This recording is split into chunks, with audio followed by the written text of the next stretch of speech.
अब एक क्वेश्चन करते हैं, एक सिंपल सा क्वेश्चन करते हैं। कुछ भी बना लेते हैं, मान लिया जैसा आपको मन करे वैसा बना लो। मान लिया एक रेजिस्टेंस मैंने बना लिया, 10 ओम है इसका रेजिस्टेंस, ठीक है। फिर यहाँ पे मान लिया मैंने एक बैटरी बना दी है, ये बैटरी है मान लिया 6 वोल्ट की बैटरी है ये। फिर यहाँ पे एक और बैटरी है, मान लिया ये 3 वोल्ट की बैटरी है। और फिर यहाँ पे मान लिया एक और रेजिस्टेंस लगा हुआ है, और इस तरह से ये सर्किट कंप्लीट होगा। बहुत सिंपल क्वेश्चन है। 5 ओम मान लिया ये रेजिस्टेंस है, ठीक है, ठीक है। और थोड़ा और कॉम्प्लिकेटेड कर देते हैं, एक और आर्म बना देते हैं। मान लिया इसमें एक रेजिस्टेंस और लगा हुआ है, कुछ ऐसे है ये, और ये भी मान लिया 10 ओम है, ठीक है। तो ये सर्किट है, और आपको क्या करना है, इन तीनों रजिस्टर्स में करंट की वैल्यू बतानी है, ठीक है। तो सबसे पहले हम क्या करेंगे, हम दो बैटरी हैं, इन दोनों में से एक बैटरी कोई चूज़ कर लेंगे, ठीक है, और उसमें से करंट फ्लो कराना शुरू करेंगे, ठीक है। तो मैंने मान लिया 6 वोल्ट की बैटरी ये चूज़ किया और इसमें से करंट फ्लो कराना शुरू किया। तो यहाँ से मान लिया कितना करंट निकला, यहाँ से मान लिया करंट निकला आपका आई, ठीक है। तो इस 10 ओम में से आई करंट होते हुए यहाँ तक कितना करंट आ गया आपका आई। अब दो ब्रांच है तो कुछ करंट इसमें चला जाएगा, कुछ करंट इसमें चला जाएगा, ठीक है। तो मैंने मान लिया इसमें करंट चला गया I1, ठीक है। इस वाली ब्रांच में कितना करंट मान लिया, इसमें कितना करंट आ रहा है ये इस ब्रांच में, तो वो आ रहा है मान लिया I1, ठीक है। और इसमें कितना करंट जाएगा, तो अब इसमें I2 नहीं लिखते हैं। अगर आप I2 लिखोगे तो आपको एक इक्वेशन और बनानी पड़ेगी कि I1 प्लस I2 जो है वो I के बराबर है। मैं सीधे सीधे इसमें लिख देता हूँ कि यहाँ से करंट आया I, इधर चला गया I1, तो रिमेनिंग इधर आ जाएगा। रिमेनिंग कितना होगा, रिमेनिंग होगा I माइनस I1। तो इससे आपकी एक अननोन जो था वो बच गया, तो एक इक्वेशन आपकी बच गई, ठीक है। हमने जो किरचॉफ जंक्शन रूल है वो यूज़ कर लिया यहाँ पे कि जितना करंट आ रहा है उतना ही करंट जाएगा। तो आ रहा है आई, तो जाना भी कितना चाहिए, टोटल आई, ठीक है। तो इस तरफ चला गया अगर I1, तो रिमेनिंग कितना बचेगा, आई माइनस I1, वो इस तरफ आ जाएगा, ठीक है। तो इसमें 10 ओम में कितना करंट फ्लो होगा, इधर आएगा आपका I माइनस I1, ये I माइनस I1 इस तरफ आ जाएगा, और इधर से आ रहा है I1, ठीक है। ये आ रहा है आपका इधर से I1, इधर से आ रहा है I माइनस I1। तो दोनों को जब आप ऐड करोगे तो टोटल कितना करंट हो जाएगा, I, और ये I वापस चला जाएगा, ठीक है। ठीक है, तो अब इक्वेशन बनाते हैं। तो पहले आप ये देखो कि अननोन कितने हैं। अननोन सिर्फ दो हैं आपके पास, एक है I और एक है I1, और कोई अननोन नहीं है, क्योंकि किरचॉफ का जो जंक्शन रूल होता है वो हमने दो जंक्शन पे पहले से ही यूज़ कर लिया, ठीक है। तो ज़्यादा अननोन नहीं बनने दिए हैं, सिर्फ दो अननोन है, I और I1, ठीक है। तो दो ही लूप है आपके पास, एक ये ऊपर वाला लूप है, एक नीचे वाला लूप है। तो दो इक्वेशन बनेंगे, दो इक्वेशन दो अननोन सॉल्व हो जाएंगे, ठीक है। तो इक्वेशन बनाते हैं, तो सबसे पहले ऊपर वाले लूप में घूमते हैं ऐसे। मान लिया इस पॉइंट से चलेंगे और ऐसे घूम के इसी पॉइंट पे वापस आ जाना है, ठीक है। तो यहाँ से चलना शुरू करते हैं, देखते जाओ आप जरा ढंग से। यहाँ से चलना शुरू करते हैं, करंट I फ्लो हो रही है, लेकिन कोई रेजिस्टेंस नहीं है तो कोई पोटेंशियल ड्रॉप नहीं। यहाँ पे करंट कितनी आ रही है, I1, लेकिन पहले क्या मिल गया आपको, बैटरी। तो बैटरी के अबाउट जो पोटेंशियल ड्रॉप होता है वो हम किस हिसाब से लिखते हैं कि अगर पॉजिटिव टर्मिनल पहले मिल जाए तो प्लस, और निगेटिव टर्मिनल अगर पहले मिल जाए तो माइनस। तो यहाँ पे जैसे ही आप आगे आ रहे हो आपको पॉजिटिव टर्मिनल मिल गया तो प्लस, और प्लस क्या, 3 वोल्ट प्लस 3, ठीक है। फिर आगे मूव करते हैं, रेजिस्टेंस मिल गया, तो इसमें रेजिस्टेंस कितना है, ये 5 ओम। करंट कितनी फ्लो हो रही है, I1, और करंट की डायरेक्शन में जा रहे हैं तो प्लस लिखेंगे, प्लस 5I1, ठीक है। फिर आगे मूव करते हैं ऐसे, और फिर से बैटरी आ गई, तो बैटरी का नेगेटिव टर्मिनल मिल गया आपको पहले, तो -6। फिर आगे मूव करते हैं, तो अब रेजिस्टेंस में से पास कर रहे हैं, रेजिस्टेंस को क्रॉस कर रहे हैं, तो करंट की डायरेक्शन में ही जा रहे हैं, ठीक है। तो प्लस लिखेंगे। इसमें करंट कितना फ्लो हो रहा है इस आर में, तो करंट फ्लो हो रहा है इसमें I, ठीक है। तो 10I इज इक्वल टू 0। तो एक इक्वेशन ये बन गई, इसको थोड़ा सॉर्ट आउट कर देते हैं। 5I1 प्लस 10I प्लस 3 है, -6 है, तो -3 इज इक्वल टू 0। तो इज इक्वल टू 3 कर देता हूँ मैं इसको। तो इक्वेशन नंबर 1, ठीक है। दूसरी इक्वेशन इस लूप की बनाएंगे, तो इसमें भी ऐसा करते हैं, इस जंक्शन से चलना शुरू करते हैं, ठीक है, और ऐसे मूव करते हुए इसी जंक्शन पे वापस पहुंच जाएंगे, ठीक है। तो यहाँ से चलना शुरू करते हैं, करंट कितनी फ्लो हो रही है, I माइनस I1, ठीक है। तो ये रेजिस्टेंस मिल गया 10 ओम, और करंट की डायरेक्शन में जा रहे हैं तो प्लस, रेजिस्टेंस है 10 ओम, करंट फ्लो हो रही है I माइनस I1, तो इसके और जो पोटेंशियल ड्रॉप होगा वो हो जाएगा 10I माइनस I1, ठीक है। उसके बाद आगे मूव करते हैं ऐसे, ठीक है। अब यहाँ से वापस आएंगे इधर से, तो अब आप करंट की अपोजिट डायरेक्शन जा रहे हो, करंट के अपोजिट डायरेक्शन में जाएंगे तो लिखेंगे माइनस, ठीक है। और रेजिस्टेंस है 5, करंट है I1 तो -5I1, ठीक है। और अब बैटरी मिल गई, निगेटिव टर्म मिल गया, ठीक है, निगेटिव एंड मिल गया है बैटरी का, तो -3 और इस पॉइंट पे आ गई इज इक्वल टू 0। इसको अगर सॉल्व करें थोड़ा तो 10I -10I1 ये होगा और 5I1 ये है माइनस का, तो -15I1 हो जाएगा ये, और 3 को इस तरफ ले जाएंगे तो इज इक्वल टू क्या हो जाएगा 3, इक्वेशन 2।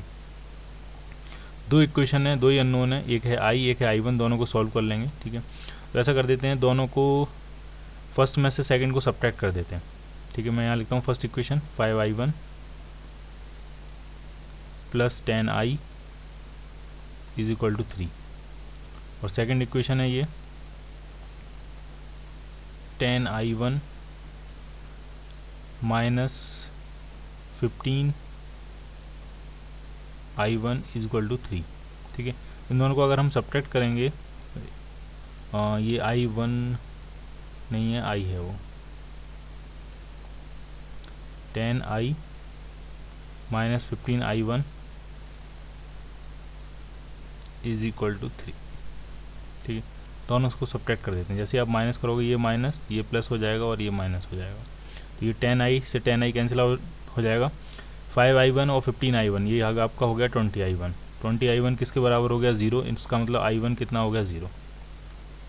I1 0 होने का सीधा सा मतलब है कि ये जो बीच वाला आर्म है इसमें कोई करंट फ्लो नहीं करेगी, बीच वाला ये जो आर्म है इसमें कोई करंट नहीं फ्लो करेगी। कुछ ऐसा हुआ होगा कि इसके दोनों टर्मिनल के अबाउट पोटेंशियल ड्रॉप सेम हो गया होगा, जब पोटेंशियल ड्रॉप सेम हो जाता है तो फिर कोई करंट फ्लो नहीं करती है, ठीक है। तो इसमें कोई करंट नहीं फ्लो करेगी, ठीक है।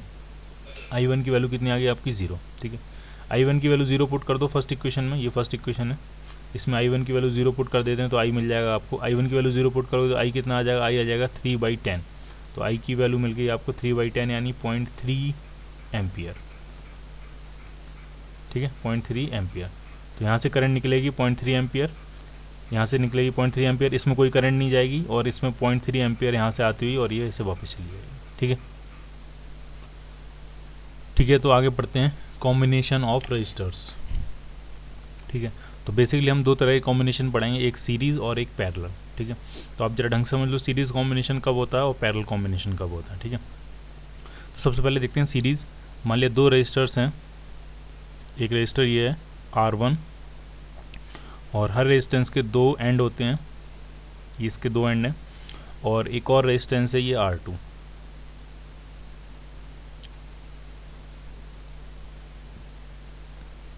ठीक है। तो इनको सीरीज़ में कब बोलेंगे, सीरीज़ कॉम्बिनेशन क्या होता है, ठीक है, जब एक रेजिस्टेंस R1 और R2 का एक एंड एक दूसरे एंड से कनेक्ट हो जाए ऐसे, ठीक है, इसका एक एंड और इसका एक एंड ये आपस में ऐसे कनेक्ट हो जाए, ठीक है, क्लियर। ये दोनों एंड कनेक्ट नहीं होने चाहिए, ठीक है। और इस जंक्शन से, ये जो यहाँ पे जंक्शन बना है, इस जंक्शन से कोई थर्ड वायर कनेक्ट नहीं होना चाहिए, ठीक है। जब कोई थर्ड वायर कनेक्ट नहीं है तब हम बोलेंगे R1 और R2 आपके किस में, सीरीज़ में, ठीक है। अगर यहाँ से थर्ड वायर अगर कनेक्ट हो जाएगा, कोई और वायर, कोई और रेजिस्टेंस, बैटरी, सेल, कुछ भी, ठीक है, तो फिर R1 और R2 आपके सीरीज़ में नहीं रहेंगे, ठीक है। सीरीज़ का सिंपल सा फॉर्मूला है, सिंपल सा कंसेप्ट है, एक एंड से एक एंड कनेक्ट हो, पहली बात, और दूसरी बात उस कनेक्शन से कोई थर्ड कनेक्शन नहीं होना चाहिए, ठीक है। तो वो दोनों रेजिस्टेंस किस में हो जाएंगे आपके, सीरीज़ में। अब जरा देखते हैं पैरेलल कॉम्बिनेशन क्या होता है। तो बहुत सिंपल है, मान लिया दो रेजिस्टेंसेज हैं, एक रेजिस्टेंस ये R1 और एक ये दूसरा रेजिस्टेंस है R2। हर रेजिस्टेंस के दो एंड होते हैं, और पैरेलल कॉम्बिनेशन जब होता है जब एक एंड से कनेक्ट हो और दूसरा एंड दूसरे एंड से कनेक्ट हो ऐसे, ठीक है। तो R1 और R2 आपको किस में आ जाएंगे, पैरेलल में, ठीक है।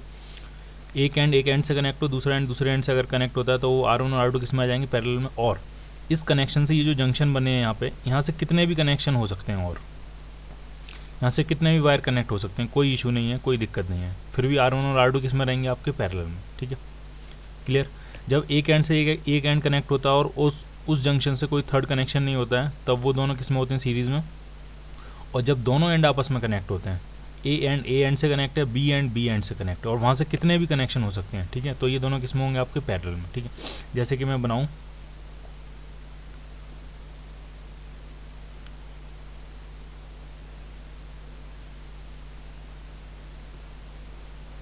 अब आपको ये बताना है ये दोनों किस में है, सीरीज़ में है कि पैरेलल में है। एक है ये R1, एक मिनट,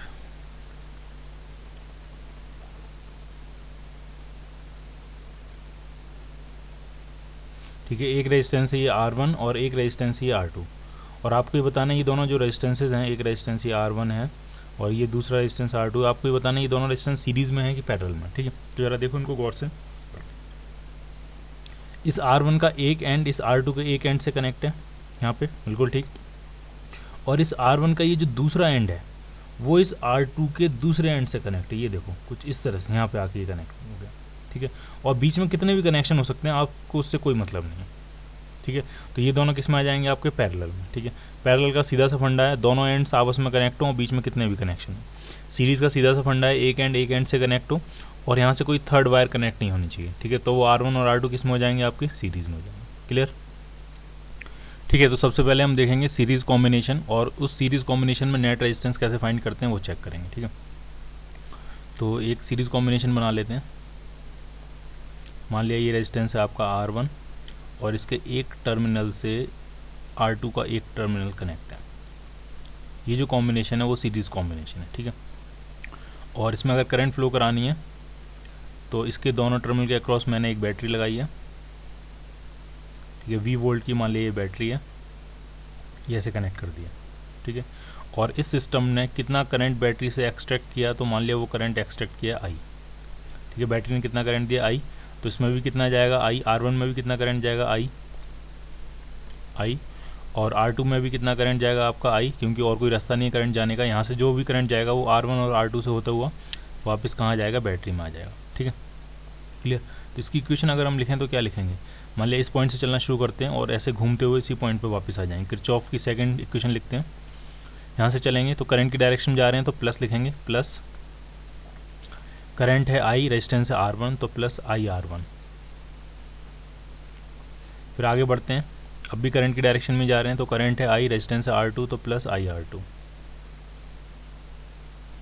फिर आगे मूव करते हैं, ऐसे आ रहे हैं नीचे की तरफ, बैटरी मिल गई, नेगेटिव एंड मिला है बैटरी का तो -V, और फिर उसी पॉइंट पे पहुंच जाएंगे यानी =0, आगे कुछ नहीं है। ठीक है, तो ये जो इक्वेशन बन गई I, अगर इसमें से कॉमन ले लें तो ये आ जाएगी IR1 प्लस R2 = क्या हो जाएगा आपका V, इक्वेशन नंबर 1। ठीक है, अब हमें क्या करना है, इस R1 और R2 का ये जो कॉम्बिनेशन है, जो सीरीज़ कॉम्बिनेशन है, इसका नेट रेजिस्टेंस फाइंड करना है। तो कंसेप्ट ये है कि अगर हम इन दोनों रेजिस्टेंस को हटा के एक सिंगल रेजिस्टेंस वहाँ लगाएं, इन दोनों R1 और R2 हटाया, एक सिंगल रेजिस्टेंस लगाया हुआ और वही बैटरी अप्लाई की है इसके अक्रॉस, जो R1 और R2 के सीरीज़ कॉम्बिनेशन के अक्रॉस अप्लाई की थी, वही बैटरी अप्लाई की है V। ठीक है, और एक सिंगल रेजिस्टेंस लगाया। ठीक है, अगर ये सिंगल रेजिस्टेंस उस बैटरी से सेम करंट अगर एक्सट्रैक्ट कर लेता है I, जो करंट R1 और R2 के सीरीज़ कॉम्बिनेशन ने एक्सट्रैक्ट किया था I, अगर उतना करंट वो अकेला रेजिस्टेंस अगर एक्सट्रैक्ट कर लेता है उसी बैटरी से, तो इसका मतलब इस अकेले रेजिस्टेंस का जो रेजिस्टेंस होगा वो इन दोनों के नेट रेजिस्टेंस के बराबर हो जाएगा, यानी इसका रेजिस्टेंस हम लिख सकते हैं R नेट। ठीक है, इसका जो नेट रेजिस्टेंस, इसका जो रेजिस्टेंस होगा वो R1 और R2 के नेट रेजिस्टेंस के बराबर हो जाएगा, क्योंकि वही बैटरी है और उस रेजिस्टेंस ने वही करंट एक्सट्रैक्ट की है जो R1 और R2 ने एक्सट्रैक्ट की थी। ठीक है, तो बस अब इसकी इक्वेशन लिख देते हैं, इस पॉइंट से चलते हैं, ऐसे घूमते हुए वापस आ जाएंगे, करंट इसमें I फ्लो होगा, तो यहाँ से चलते हैं, करंट की डायरेक्शन में जा रहे हैं, प्लस लिखेंगे, प्लस I R नेट। फिर आगे मूव करते हैं, बैटरी का नेगेटिव एंड मिला है तो -V =0, यहाँ पहुँच गए। ठीक है, तो I × R नेट कितना हो जाएगा, V के बराबर, इक्वेशन 2। अब बस क्या करते हैं, इक्वेशन 1 और 2 को कंपेयर करो आप, कंपेयरिंग इक्वेशन 1 एंड 2, तो आपको साफ दिखेगा V और V जो जो राइट हैंड साइड है वो सेम है, लेफ्ट हैंड साइड भी सेम होनी चाहिए, तो यहाँ पे I है, यहाँ पे भी I है, बस यहाँ पे R1 प्लस R2 और यहाँ पे R नेट। तो आप दोनों इक्वेशन को जब कंपेयर करोगे तो यहाँ से आपको समझ में आ जाएगा जो नेट रेजिस्टेंस होगा सीरीज़ कॉम्बिनेशन का वो किसके बराबर होगा, R1 प्लस R2 के बराबर। ठीक है, तो सीरीज़ का आपको फॉर्मूला ध्यान रखना है, 3 अगर रजिस्टर लगे हैं सीरीज़ में तो उनका नेट रेजिस्टेंस हो जाएगा R1 plus R2 plus R3, simply add कर देना आपको और आपको नेट रेजिस्टेंस मिल जाएगा सीरीज़ कॉम्बिनेशन में। पैरेलल कॉम्बिनेशन के लिए सॉल्व करते हैं, तो मान लिया ये एक सिस्टम है, पैरेलल कॉम्बिनेशन है R1 और R2 का, इसका ए टर्मिनल से कनेक्ट है, इसका बी टर्मिनल से कनेक्ट है, ठीक है। तो इसका हमें नेट रेजिस्टेंस फाइंड करना है, तो वैसे ही करेंगे इसमें जैसे पिछले केस में किया था। एक बैटरी लगाएंगे इसमें 20 वोल्ट की बैटरी, और मान लिया ये पूरा सिस्टम इस 20 वोल्ट की बैटरी से कितना करंट एक्सट्रैक्ट करता है, आई, ठीक है। यहाँ से करंट कितना आ रहा है, आई।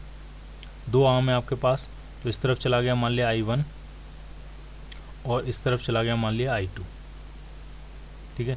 अगर आप किरचॉफ फर्स्ट लॉ लगाओगे तो I जो होगा वो डेफिनेटली किसके बराबर होना चाहिए, I1 प्लस I2 के बराबर। जितना करंट आ रहा था उतना ही करंट वहाँ से जाएगा, ठीक है। इस जंक्शन पर अगर आप देखोगे तो इस जंक्शन पर कितना करंट यहाँ से आ रहा है, I, इधर कितना चला गया I1, इस तरफ कितना आ गया I2, तो I इज इक्वल टू हो जाएगा I1 प्लस I2, ठीक है। अब किरचॉफ सेकंड लॉ लगाते हैं, तो इस पॉइंट से चलना शुरू करेंगे और ऊपर वाले आर्म में होते हुए बैटरी से होते हुए वापस आ जाएंगे। एक लूप आपका ही है, ठीक है। पहला लूप मैंने कौन सा कंसीडर किया, इस पॉइंट से चल रहे हैं और ऊपर वाले आर्म में होते हुए और ये वापस आ जाना, ठीक है। तो यहाँ से चलना शुरू करते हैं, करंट की डायरेक्शन में जा रहे हैं, तो इसमें क्या लिखेंगे, प्लस I1 R1, ठीक है। उसके बाद ऐसे वापस आएंगे, बैटरी का निगेटिव एंड मिल गया है तो माइनस V, और फिर वापस उस पॉइंट पे पहुँच के इज इक्वल टू 0, ठीक है। तो यहाँ से I1 कितना मिल जाएगा, I1 आ जाएगा आपका V/R1, इक्वेशन नंबर 1, या 1 इसको कह देते हैं, ये फर्स्ट इक्वेशन, इसको कह देते हैं सेकंड, ठीक है। अब ऐसी इक्वेशन एक और बनाएंगे, अब नीचे वाले आर्म में होते हुए वापस आएंगे, यहाँ से जाएंगे और नीचे वाले आर्म में ऐसे आएंगे और ऐसे होते हुए बैटरी से वापस आ जाएंगे, ठीक है। तो यहाँ से चलना शुरू करते हैं, करंट कितना फ्लो हो रहा है, R2, रेजिस्टेंस कितना है I2, और रेजिस्टेंस कितना है R2, वो करंट की डायरेक्शन में जा रहे हैं तो प्लस I2 R2, और ऐसे घूमते हुए ऐसे बैटरी से आएंगे, बैटरी का नेगेटिव एंड मिल गया तो माइनस V, और कुछ नहीं है, यहाँ तक पहुँच गए, इज इक्वल टू 0। तो यहाँ से अगर I2 निकालेंगे तो वो आ जाएगा आपका V/R2, इक्वेशन नंबर 3, ठीक है। अब बस ये करते हैं, ये फर्स्ट और सेकंड और थर्ड इक्वेशन से जो वैल्यू है I1 और I2 की, वो फर्स्ट इक्वेशन में पुट कर देते हैं, ठीक है। जरा आप करो फर्स्ट इक्वेशन पुट, तो I इज इक्वल टू क्या आ जाएगा, I1 कितना, I1 है V/R1, प्लस I2 कितना है, तो वो है V/R2, ठीक है। थोड़ा और अगर प्रॉपर लिखें इसको तो आपका I आ जाएगा, V अगर कॉमन ले लें तो अंदर बचेगा 1/R1 प्लस 1/R2, इसको कह देते हैं इक्वेशन A, ठीक है, क्लियर। अब हमें नेट रेजिस्टेंस फाइंड करना है, ठीक है। तो मैं क्या कर रहा हूँ, मैं इस पूरे सिस्टम को हटा के एक सिंगल रेजिस्टेंस यहाँ लगा रहा हूँ, ठीक है। ये R1 और R2 का ये जो पैरेलल कॉम्बिनेशन है, इसको हटा के एक सिंगल रेजिस्टेंस लगा रहा हूँ यहाँ पर, ठीक है। और अगर वो सिंगल रेजिस्टेंस इस 20 वोल्ट की बैटरी से अगर I करंट एक्सट्रैक्ट कर लेता है, सेम I करंट एक्सट्रैक्ट कर लेता है, तो उस सिंगल रेजिस्टेंस का जो रेजिस्टेंस होगा, उस सिंगल रजिस्टर का जो रेजिस्टेंस होगा, वो इस सिस्टम के नेट रेजिस्टेंस के बराबर हो जाएगा, ठीक है। तो ये पूरा सिस्टम हटाया, एक सिंगल रेजिस्टेंस लगाया यहाँ, और वही 20 वोल्ट की बैटरी लगाई है, और अगर ये सिंगल रेजिस्टेंस इस 20 वोल्ट की बैटरी से अगर I करंट एक्सट्रैक्ट कर लेता है, तो इसका जो रेजिस्टेंस होगा वो ऊपर वाले सिस्टम के नेट रेजिस्टेंस के बराबर हो जाएगा, ठीक है। तो फटाफट इक्वेशन लिख देते हैं इसकी। इसमें कितनी करंट फ्लो हो रही है, I, यहाँ से चलना शुरू करते हैं और इसी पॉइंट पे वापस आ जाएंगे ऐसे घूमते हुए, ठीक है। यहाँ से चलेंगे तो क्या लिखेंगे, I इंटू R नेट, फिर आगे चल रहे हैं, निगेटिव एंड मिल गया बैटरी का, minus V is equal to 0। तो यहाँ से I कितना आ जाएगा आपका, I आपका आ जाएगा आपका V/R नेट, या ऐसे लिख सकते हो आप इसको, V इंटू 1/R नेट, एक ही बात है, इसको कह देते हैं इक्वेशन B, ठीक है। अब जरा इक्वेशन A और B को अगर आप कंपेयर करोगे ढंग से, देखो जरा इक्वेशन A और B को, मैंने फॉर्मेट ही बिल्कुल ऐसा बना के रखा हुआ है, तो आपको एकदम समझ में आ जाएगा देखते हुए कि जो 1/R1 प्लस 1/R2 है वो किसके बराबर हो जाएगा, 1/R नेट के, ठीक है। तो पैरेलल कॉम्बिनेशन का जो फॉर्मूला बनता है, तो 1/R नेट किसके बराबर हो जाएगा आपका, 1/R1 प्लस 1/R2 के, क्लियर। एक क्वेश्चन करते हैं, ये NCERT का 3.3 क्वेश्चन है एक्सरसाइज का। इसमें कह रहे हैं 3 resistors 1 ohm 2 ohm and 3 ohm are connected in series, तीनों सीरीज में कनेक्ट हैं।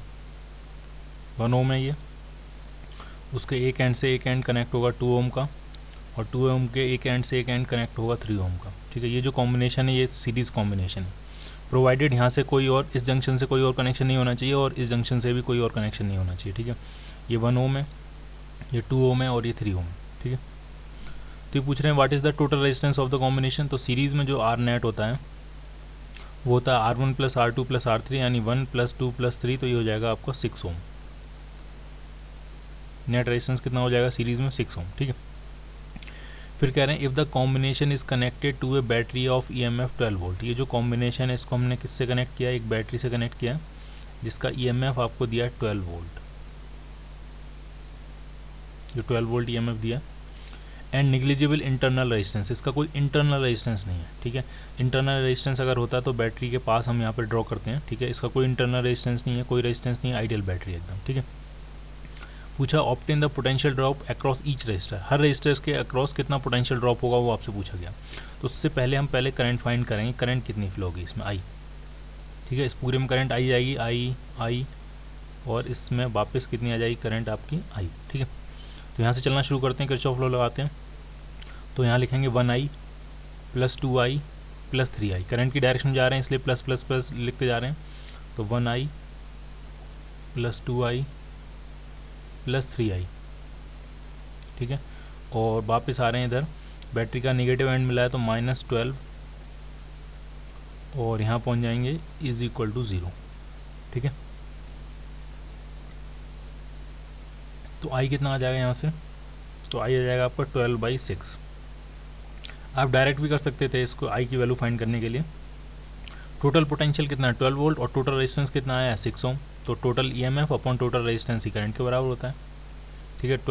12 वोल्ट टोटल EMF है और 6 ओम टोटल रेजिस्टेंस है, तो टोटल करंट निकल आएगी आपकी, ठीक है।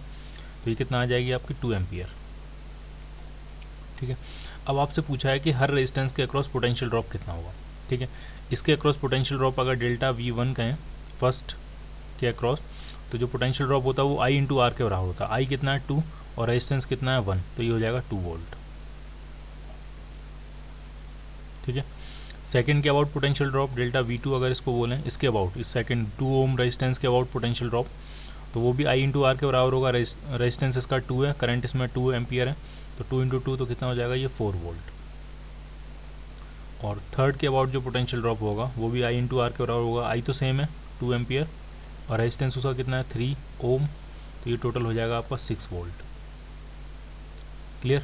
तो इसके अबाउट पोटेंशियल ड्रॉप है, इसके अबाउट जो पोटेंशियल ड्रॉप होगा वो है 2 वोल्ट, इसके अबाउट जो पोटेंशियल ड्रॉप है वो है 4 वोल्ट और इसके अबाउट जो पोटेंशियल ड्रॉप है टोटल कितना है ये 6 वोल्ट। अगर आप तीनों को ऐड करोगे तो 6 + 4 + 2, तो ये कितना हो जाएगा 12 वोल्ट, और 12 वोल्ट होना भी चाहिए क्योंकि बैटरी आपने कितने वोल्ट की लगाई है 12 वोल्ट की, ठीक है। एक और सिंपल सा क्वेश्चन करते हैं। The resistance of 2 conductors in series is 40 ohm, ठीक है। दो रेजिस्टेंसेज हैं, 2 कंडक्टर्स हैं, उनके रेजिस्टेंसेज मान लिए, एक का मान लिया R1, एक का मान लिया R2। तो जब वो सीरीज़ कॉम्बिनेशन है तो उनका रेजिस्टेंस 40 ओम होता है, यानी दोनों का जो सम होगा वो आपका हो जाएगा 40 ओम, ठीक है। And this becomes 7.5 ohm in parallel, और जब पैरेलल कॉम्बिनेशन होता है तब नेट रेजिस्टेंस कितना हो जाता है 7.5 ओम, यानी 1/R1 प्लस 1/R2 जो होगा वो किसके बराबर होगा 1/7.5 ओम के बराबर होगा, ठीक है। इसकी यूनिट तो ओम इनवर्स होगी, तो ओम लिखना तो आप नीचे लिखो इसे, ठीक है। पैरेलल में 7.5 ओम है, सीरीज़ में 40 ओम है, तो रेजिस्टेंसेस पूछे गए हैं क्या क्या होंगे, ठीक है। तो ऐसा नहीं करेंगे कि हम इन दोनों को सॉल्व करना शुरू करेंगे, इन दोनों इक्वेशंस को सॉल्व भी कर सकते हो आप इसको, लेकिन हमें अगर ऑप्शंस दिए तो हम हिट एंड ट्रायल से चलाएंगे, ठीक है। फर्स्ट ऑप्शन देखो, अगर 20-20 है तो इनका सीरीज़ में तो 40 हो जाएगा, ठीक है, लेकिन क्या पैरेलल में 7.5 होगा, नहीं होगा, ठीक है। 1/20 पैरेलल का आप ऐसे याद रख लो, 2 रेजिस्टेंसेज के लिए पैरेलल में जो नेट रेजिस्टेंस होता है वो होता है R1 R2 upon R1 + R2। ये फॉर्मूला यहीं से आएगा, बता देता हूँ मैं कैसे आएगा। 1/R नेट का जो फॉर्मूला होता है वो क्या होता है आपका, वो होता है 1/R1 + 1/R2, ठीक है। अब अगर आप एलसीएम ले लो इसमें, तो एलसीएम हो जाएगा R1 इंटू R2 और ऊपर बन जाएगा आपका R2 + R1 या R1 + R2, कैसे भी लिख लो इसको, इक्वल टू क्या हो जाएगा 1/R नेट। अब दोनों इक्वेशंस को अगर इन्वर्स कर दें दोनों तरफ, इस इक्वेशन को इन्वर्स कर दें तो R नेट किसके बराबर हो जाएगा R1 R2 upon R1 + R2।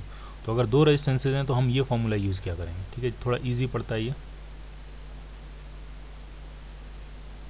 ठीक है। तो फर्स्ट में 20 का देखो तो 20 इंटू 20 अपॉन 20 प्लस 20 यानी 40, तो ये आ जाएगा 10 ओम।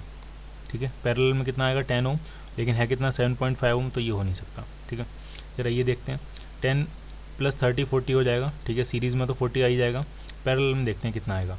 तो 10 इंटू 30 अपॉन 10 प्लस 30 यानी 40, 0 से 0, 4 से कैंसिल करेंगे 30, तो ये आ जाएगा 7.5 ओम, यानी आपका ये आंसर मिल जाएगा। ठीक है, पैरेलल में कितना आ जाएगा 7.5 ओम, और सीरीज़ में तो कितना दिख रहा है 40 दिख ही रहा है आपको।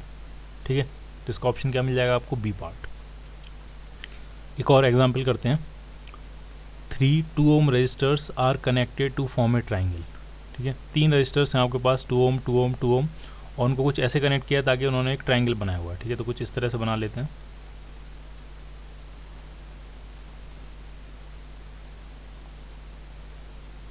कुछ इस तरह से कनेक्शन होगा, ये भी 2 ओम है, ये भी 2 ओम है, और ये भी क्या है आपका 2 ओम है। ठीक है, फिर पूछा गया है the resistance between any 2 corners, कोई से 2 कॉर्नर्स के बीच में आपको रेजिस्टेंस बताना है। मान लिया ये 2 कॉर्नर ले लिया मैंने, एक कॉर्नर ये है और एक कॉर्नर ये है, इन दोनों टर्मिनल के अक्रॉस नेट रेजिस्टेंस कितना होगा वो आपको बताना है। ठीक है, तो पहले तो मुझे लगता है कि ये 2 ओम और ये 2 ओम ये दोनों आपस में सीरीज़ में, क्योंकि इन दोनों का एक टर्मिनल आपस में कनेक्ट है और यहाँ से कोई थर्ड कनेक्शन नहीं है, इसका मतलब ये दोनों आपके सीरीज़ में, तो इन दोनों का नेट कितना हो जाएगा 2 + 2 कितना हो जाएगा 4। ठीक है, तो जो नेक्स्ट डायग्राम बनेगा वो कुछ ऐसा बनेगा। ठीक है, ये टर्मिनल है आपका ए और ये वाला टर्मिनल क्या था आपका बी, इसको कह देते हैं ए टर्मिनल, इसको कह देते हैं बी। इनके बीच में कितने ओम का रेजिस्टेंस लगा था 2 ओम, और ऊपर ये दोनों जो थे वो मिलके कितना हो गया आपका ये 4 ओम। ठीक है, अब ये 4 ओम और ये 2 ओम ये दोनों आपके पैरेलल में, क्योंकि इनका ए टर्मिनल से कनेक्ट है आपस में, और इन दोनों रेजिस्टेंसेस का जो बी टर्मिनल है वो बी टर्मिनल से कनेक्ट है। जब दोनों टर्मिनल आपस में कनेक्ट होते हैं तो वो पैरेलल में होते हैं, तो पैरेलल में इनका कितना हो जाएगा, तो पैरेलल में जो आर नेट का फॉर्मूला होता है R1 R2 upon R1 plus R2, यानी 4 इंटू 2 अपॉन 4 प्लस 2 यानी 6, 2 से कैंसिल करते हैं 3 टाइम्स, तो नेट रेजिस्टेंस आ गया आपका 4/3 ओम, डी पार्ट। ठीक है,